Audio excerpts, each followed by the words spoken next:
Hi viewers, welcome back അർച്ചന world. ഞാൻ വന്നിരിക്കുന്നത് നിങ്ങളുടെ പേഴ്സൺ നിങ്ങളെ ചതിക്കുകയാണോ അതോ നിങ്ങളോട് അവർക്ക് ലോയലായിട്ടുള്ളാണോ ഉള്ളത് എന്ന് അറിയാനാണ്. അപ്പോൾ നമുക്ക് റീഡിംഗ് സ്റ്റാർട്ട് ചെയ്യാം. ഇതിൽ നിങ്ങൾക്ക് എനർജി റെസൊനേറ്റ് ആയിട്ടുണ്ടെങ്കിൽ മാത്രം എടുക്കുക, അല്ല എങ്കിൽ കളഞ്ഞേക്കുക. ഇത് നിങ്ങളുടെ പേഴ്സൺ നിങ്ങളെ ചതിക്കുകയാണോ അതോ നിങ്ങളോട് ലോയലാണോ എന്ന് മാത്രമാണ് ഞാൻ ഇവിടെ നോക്കുന്നത്. ഇവിടെ ഈ കാണുന്ന ചില ആൾക്കാർ കല്യാണം കഴിഞ്ഞ ആൾക്കാരാണ്. നിങ്ങൾക്ക് നിങ്ങളുടെ ഹസ്ബൻഡിനെയോ അല്ലെങ്കിൽ നിങ്ങളുടെ വൈഫിനെയോ സംശയമുണ്ട് ഇവിടെ. അതായത് നിങ്ങളെ അവർ ചതിക്കുകയാണോ, അവർക്ക് വേറെ വല്ല ബന്ധവുമുണ്ടോ, ഇനി അങ്ങനെയുള്ള സംശയമുണ്ട് നിങ്ങൾക്ക്.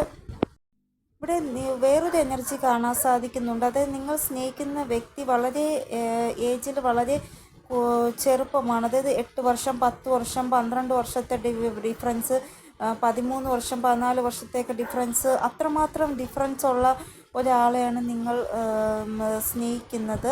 അപ്പോൾ ഇങ്ങനെയുള്ള ആ ഒരു പേഴ്സണ് നിങ്ങളോട് സ്നേഹമുണ്ട്, പക്ഷേ മറ്റുള്ളവരിലും ഇവർ ഭയങ്കരമായിട്ട് ആകർഷിക്കപ്പെടുകയാണ്. മറ്റുള്ളവരോട് ഇവർക്കൊരു ആകർഷണം തോന്നുകയാണ്. ഇനി ഇവിടെ ഞാൻ പറയാൻ പോകുന്നത് ഓൾ സൈനാണ്. അതായത് നിങ്ങൾ നിങ്ങളുടെ പേഴ്സണെ സ്നേഹിക്കുന്നുണ്ട്, പക്ഷെ അതേ സെയിം സ്നേഹം അവരുടെ ഭാഗത്ത് നിങ്ങൾക്ക് ലഭിക്കുന്നില്ല. നിങ്ങൾ കൊടുക്കുന്ന ആ ഒരു പ്രയോറിറ്റി അവർ തിരിച്ച് നിങ്ങൾക്ക് തരുന്നില്ല. അപ്പോൾ നിങ്ങൾക്ക് ഭയങ്കരമായിട്ട് ദേഷ്യം വരുന്നു. അപ്പോൾ നിങ്ങൾക്കൊരു സംശയം വരുന്നു, ഇനി നിങ്ങളുടെ പേഴ്സണ് വേറെ ആരെങ്കിലും ആയിട്ട് ബന്ധമുണ്ടോ, അതുകൊണ്ടാണോ ഇവർ നിങ്ങൾക്ക് പ്രയോറിറ്റി തരാത്തതെന്ന് നിങ്ങൾക്കൊരു സംശയം തോന്നുന്നു. അപ്പോൾ ഇവിടെ ഇവരുടെ എനർജി നോക്കുമ്പോൾ കാണാൻ സാധിക്കുന്നത് നിങ്ങളോട് മാത്രമല്ല, പല സിറ്റുവേഷനിലും ഇവർ ഇൻവോൾവഡ് ആണ്. ഇവിടെ നിങ്ങളോടും വലിയ സീരിയസ് ആയിട്ടല്ല ഉള്ളത് എന്നാണ് ഇവിടെ കാണാൻ സാധിക്കുന്നത്. വളരെ സീരിയസ് ആയിട്ടുള്ള അറ്റാച്ച്മെൻ്റ് അല്ല നിങ്ങളോട് ഇവർ വച്ചേക്കുന്നത്. ഇവിടെ ഒരു ഇൻമെച്യൂർ ആയിട്ടുള്ള ബിഹേവാണ് ഇവരുടെ ഭാഗത്തുനിന്ന് നിങ്ങൾക്ക് കിട്ടുന്നത്. അതായത് നിങ്ങൾ എത്രത്തോളം ദുഃഖത്തിലായാൽ ഇവർക്ക് തോന്നത്തില്ല നിങ്ങൾ എന്തുകൊണ്ടാണ് ദുഃഖത്തിലാകുന്നത് എന്ന്. അതായത് ഇവർ നിങ്ങളോട് ഇങ്ങനെ കാണിക്കുന്നത് കൊണ്ടാണ് നിങ്ങൾ ഇത്രമാത്രം ദുഃഖത്തിലാകുന്നത് എന്നിവർ ചിന്തിക്കത്തില്ല. ഇവിടെ നിങ്ങൾ കരഞ്ഞ് ഇവരോട് സംസാരിച്ചാലും ഇവർക്ക് തോന്നും, ഞാൻ എന്താ ഇത്ര വലിയ തെറ്റ് ചെയ്തു, ഇത്ര മാത്രം എന്നെ കുറ്റം പറയാനായിട്ട്, അങ്ങനെ ഇവർക്ക് തോന്നത്തുള്ളൂ. നീ എപ്പോഴും ഇങ്ങനെയാണ്, എന്നെ കുറ്റപ്പെടുത്തിക്കൊണ്ടേ ഇരിക്കുമെന്ന് അവർ നിങ്ങളോട് പറയും. അപ്പോൾ ഇനി നെക്സ്റ്റ് എനർജി എന്ന് പറയുമ്പോൾ നിങ്ങളൊരു ടോക്സിക് ആയിട്ടുള്ള ആ ഒരു റിലേഷൻഷിപ്പിലാണ് ഉള്ളത് ഇപ്പോൾ. അതായത് നിങ്ങളുടെ പേഴ്സണ് നിങ്ങൾ മറ്റൊരാളോട് സംസാരിക്കുന്നത് ഒന്നും തന്നെ ഇഷ്ടമല്ല. അവർ വിചാരിക്കുന്നത് നിങ്ങൾ അവരുടേത് മാത്രമാണ്.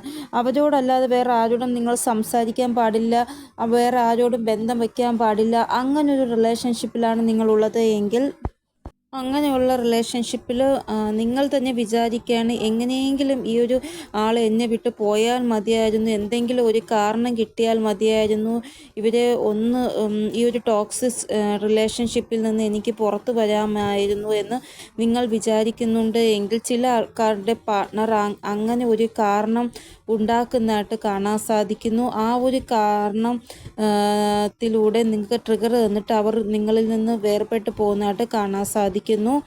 ഇനി നിങ്ങളുടെ ആ ഒരു പേഴ്സൺ വന്നിട്ട് നിങ്ങൾക്ക് അറിയാം അവർ നിങ്ങളെ ചതിക്കുകയാണ് എന്ന്. അതായത് അവർ നിങ്ങളുടെ കൂടെ റിലേഷൻഷിപ്പ് വച്ചിട്ട് തന്നെ നിങ്ങളുടെ ഫ്രണ്ടിൻ്റെ കൂടെ റിലേഷൻഷിപ്പ് വയ്ക്കുന്നില്ല എങ്കിൽ നിങ്ങൾക്കറിയുന്ന ഒരാളുമായിട്ട് റിലേഷൻഷിപ്പ് വയ്ക്കുന്നു. നിങ്ങൾക്കറിയാം ഈ ഒരു കാര്യം. ഈ റീഡിംഗ് ഒന്നും കാണേണ്ട ആവശ്യമില്ല, അല്ലാതെ തന്നെ നിങ്ങൾക്കറിയാം കാര്യം. പക്ഷേ എന്നിട്ട് പോലും നിങ്ങൾക്ക് അവരെ വിട്ടുകളയാൻ സാധിക്കുന്നില്ല.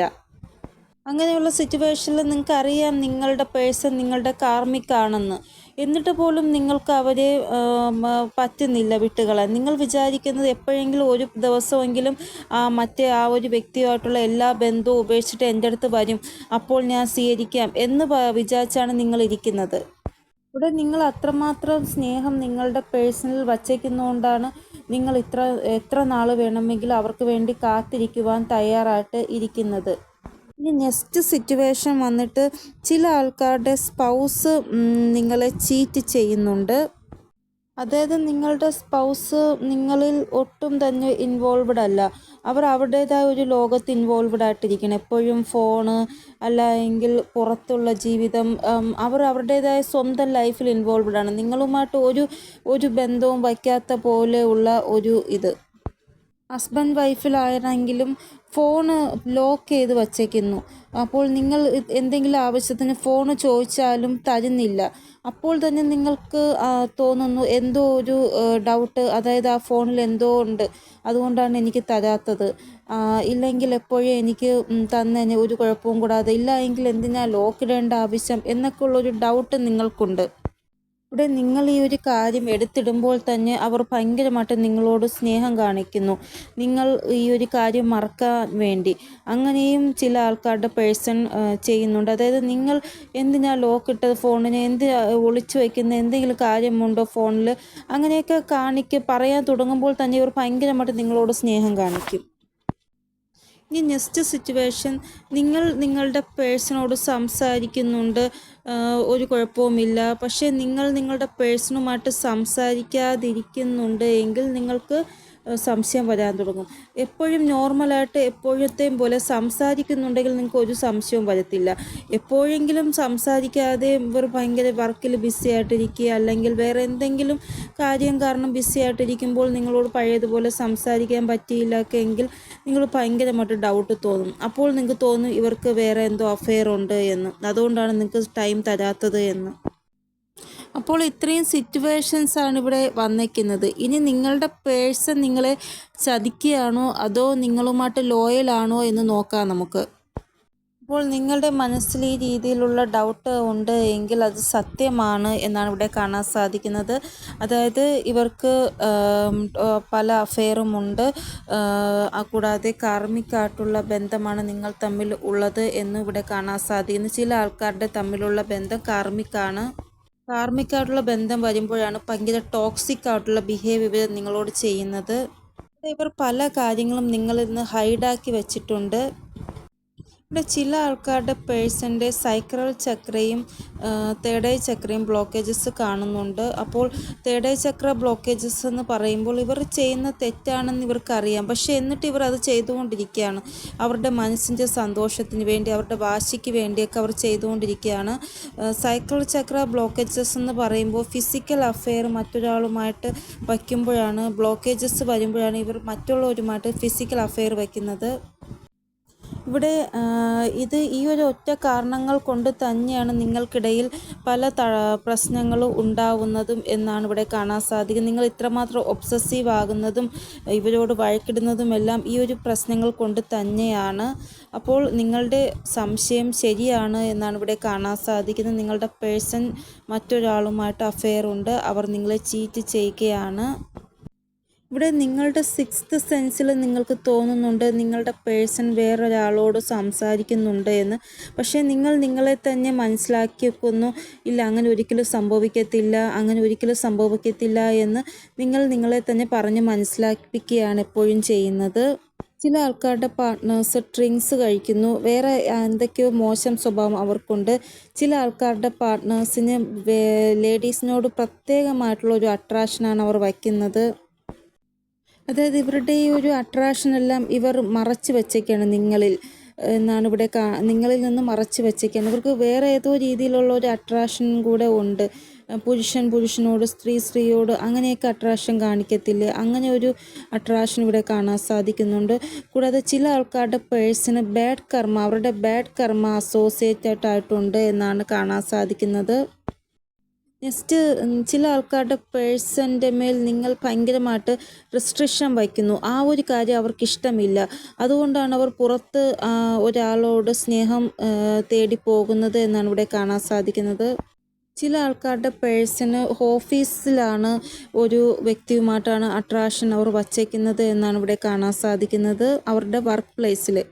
ഈ റീഡിംഗ് ആയിട്ട് പോലും ഇങ്ങനെയൊക്കെയാണ് വന്നിരിക്കുന്നത്. അപ്പോൾ ഈ കാണുന്ന നിങ്ങളുടെ ഹസ്ബൻഡിനോ വൈഫിനോ അല്ല എങ്കിൽ നിങ്ങളുടെ ലവറിനോ ഇങ്ങനെ ഈ രീതിയിൽ നിങ്ങൾക്ക് ഒരു ഡൗട്ടുണ്ട്, അതായത് ഇവർക്ക് എന്തോ ഒരു അഫെയർ ഉണ്ട് എന്ന് നിങ്ങൾക്ക് ഡൗട്ടുണ്ട് എങ്കിൽ ആ ഡൗട്ട് ശരിയാണെന്ന് കാണിക്കുന്ന രീതിയിലുള്ള ഒരു എനർജിയാണ് ഇവിടെ കാണാൻ സാധിക്കുന്നത്.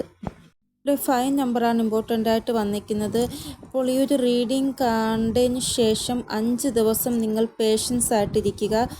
അതായത് നിങ്ങൾ പേഷ്യൻസ് ആയിട്ടിരുന്നിട്ട് 5 ദിവസം കഴിഞ്ഞ് ഇവരുടെ ഭാഗത്തുനിന്ന് പഴയതുപോലെ നിങ്ങളോട് ഒരു സ്നേഹം വരുന്നുണ്ട്. അതായത് ഒരു ചേഞ്ച് ഇവരുടെ സ്വഭാവത്തിൽ നിങ്ങൾക്ക് കാണാൻ സാധിക്കുന്നു. അതായത് മുന്നേ ഇവർ നിങ്ങളോട് എപ്പോഴും വഴക്കിടും, നിങ്ങളിൽ നിന്ന് എപ്പോഴും ഒഴിഞ്ഞു മാറാൻ ശ്രമിക്കും, നിങ്ങൾ മുഖത്തോട് മുഖം നോക്കിയാൽ തന്നെ കീരും പാമ്പ് പോലെയാണ്. പക്ഷേ ഇപ്പോൾ അങ്ങനെയല്ല, ഇവരുടെ സ്വഭാവത്തിൽ ചേഞ്ച് വന്നു, പഴയതുപോലെ നിങ്ങളെ സ്നേഹിക്കാൻ തുടങ്ങി, നിങ്ങൾക്ക് പ്രയോറിറ്റി തരാൻ തുടങ്ങിയിട്ടുണ്ട് എങ്കിൽ നിങ്ങൾക്ക് നല്ലതാണ്. പോസിറ്റീവായിട്ടുള്ള ചേഞ്ചസ് ആണ് അവരുടെ ആ ഒരു എനർജിയിൽ വന്നിരിക്കുന്നത് എന്ന് നിങ്ങൾക്ക് വിശ്വസിക്കാം. അല്ല വീണ്ടും ഈ സെയിം അവസ്ഥയിലാണ് നിങ്ങളുടെ പേഴ്സൺ പെരുമാറുന്നത് എങ്കിൽ നിങ്ങൾ കുറച്ചൊന്ന് നിങ്ങളുടെ റിലേഷൻഷിപ്പിൽ ശ്രദ്ധിക്കേണ്ടതാണ്. കൂടാതെ നിങ്ങളുടെ പേഴ്സണിലും ഒന്ന് ശ്രദ്ധ വയ്ക്കേണ്ടതാണ്. ബാക്കി നിങ്ങളുടെ ഇൻറ്റ്യൂഷൻ എന്താണോ നിങ്ങളോട് പറയുന്നത് അതനുസരിച്ച് നിങ്ങളൊരു തീരുമാനമെടുക്കേണ്ടതാണ്. അപ്പോൾ ഇതാണ് റീഡിംഗ്. നിങ്ങൾക്ക് എന്തെങ്കിലും ഗൈഡൻസ് കിട്ടിക്കാണുമെന്ന് വിചാരിക്കുന്നു എൻ്റെ റീഡിങ്ങിലൂടെ. ഇനിയൊരു പുതിയ റീഡിങ്ങുമായി വരുന്നതുവരെ എല്ലാവർക്കും ബൈ. ഓം നമഃ ശിവായ. Thank you so much.